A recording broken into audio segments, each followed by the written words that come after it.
Eu queria te perguntar sobre os Estados Unidos, a repercussão também aí na Europa. Donald Trump enviou centenas de fuzileiros navais para Los Angeles em meio aos protestos que nós estamos acompanhando, os protestos contra a saída de imigrantes que vivem nos Estados Unidos. Luca.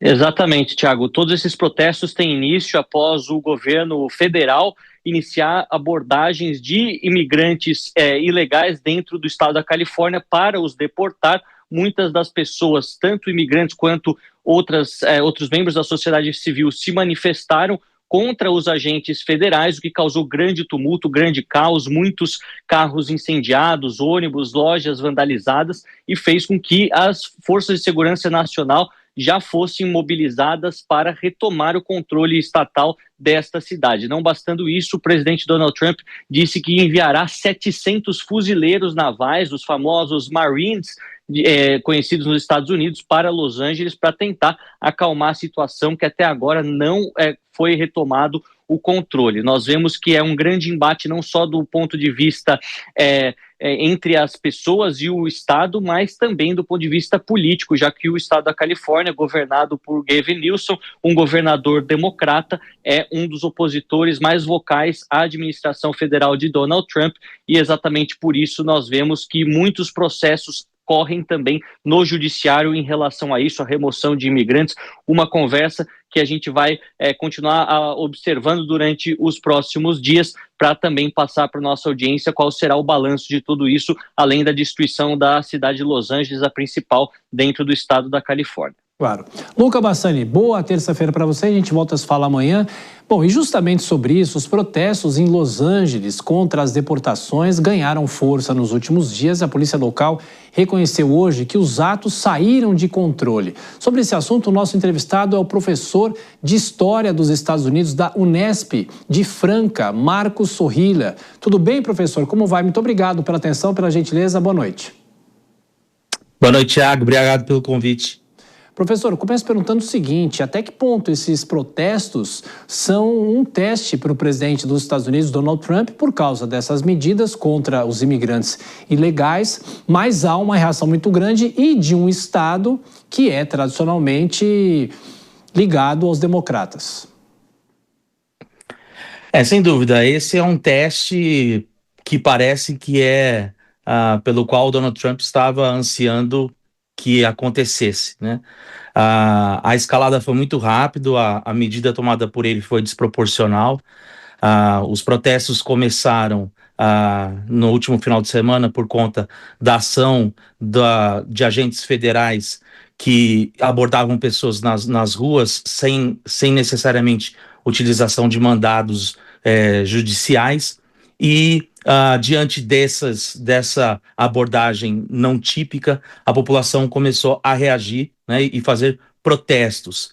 E diante desses protestos, o Donald Trump resolveu tomar uma medida que escalou muito rápido, né, que é justamente a federalização da Guarda Nacional. Isso não acontecia há 60 anos na história dos Estados Unidos, e justamente e quando aconteceu em 1965, com o presidente Lyndon Johnson, foi justamente para garantir que manifestantes pró-direitos civis exercessem os seus direitos, né, de manifestar.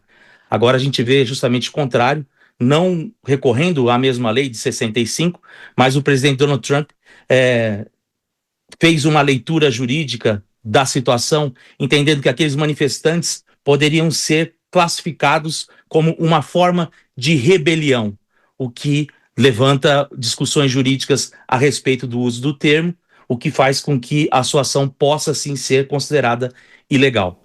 Agora, professor, se o presidente dos Estados Unidos está mandando fuzileiros navais para o estado da Califórnia, ao que tudo indica, ele não vai, claro, recuar de qualquer medida, e a expectativa é de que o clima fique ainda mais tenso?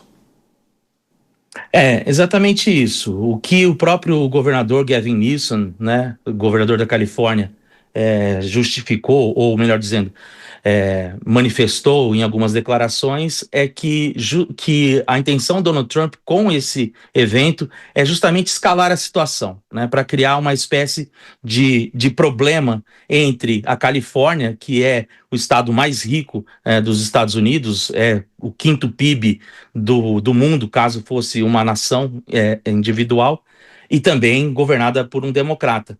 Lembrando que na semana passada eles já haviam entrado em confronto por conta dos repasses federais. O Donald Trump, por questões ideológicas, está ameaçando não repassar os repasses federais que são arrecadados de impostos pelo governo federal para o estado da Califórnia. E o governador Gavin Newsom tinha manifestado na semana passada que, se ele não fizesse isso, simplesmente a Califórnia iria parar de recolher esses impostos e repassar ao governo federal. Então percebam que já é uma desavença antiga entre os dois, né? O Gavin Newsom é, sem dúvida nenhuma, um dos principais nomes do Partido Democrata, é um estado bastante democrata, que se tornou democrata justamente a partir da década de 1990, quando os republicanos deixaram de ser a principal força, justamente por conta de perseguição a migrantes naquela oportunidade, no governo do Pete Wilson, e agora, então, o governador democrata aparece como um grande opositor.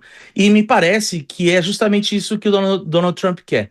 Ele quer não apenas rivalizar com um nome de peso democrata nacionalmente, mas num tema que é extremamente importante para ele e para a base dos seus apoiadores, porém agindo, provocando a lei, né? Sabendo que por todo o histórico da independência dos Estados Unidos, da Guerra Civil dos Estados Unidos e de uma série de outras leis estabelecidas ao longo do tempo, o exército não pode ser usado contra sua própria população. Isso é bastante claro na Constituição dos Estados Unidos e também nas leis que foram aprovadas tanto em 1807 quanto em 1878. E por conta disso, ao fazer isso, e ele sabe que ele não pode. Em 2020, nos eventos do George Floyd, ele manifestou publicamente que ele não poderia federalizar a Guarda Nacional. Ele faz isso justamente para provocar a justiça, para que a justiça gere para ele ou um novo precedente que justifique futuras ações, ou então para garantir a ele um discurso de que segue sendo perseguido pela justiça. Professor Marcos Sorrilha, que é de História dos Estados Unidos, da Unesp, de Franca, interior aqui de São Paulo. Muito obrigado mais uma vez pelas análises na Jovem Pan. Volte sempre e uma boa semana. Até a próxima. Obrigado, boa semana. Obrigado.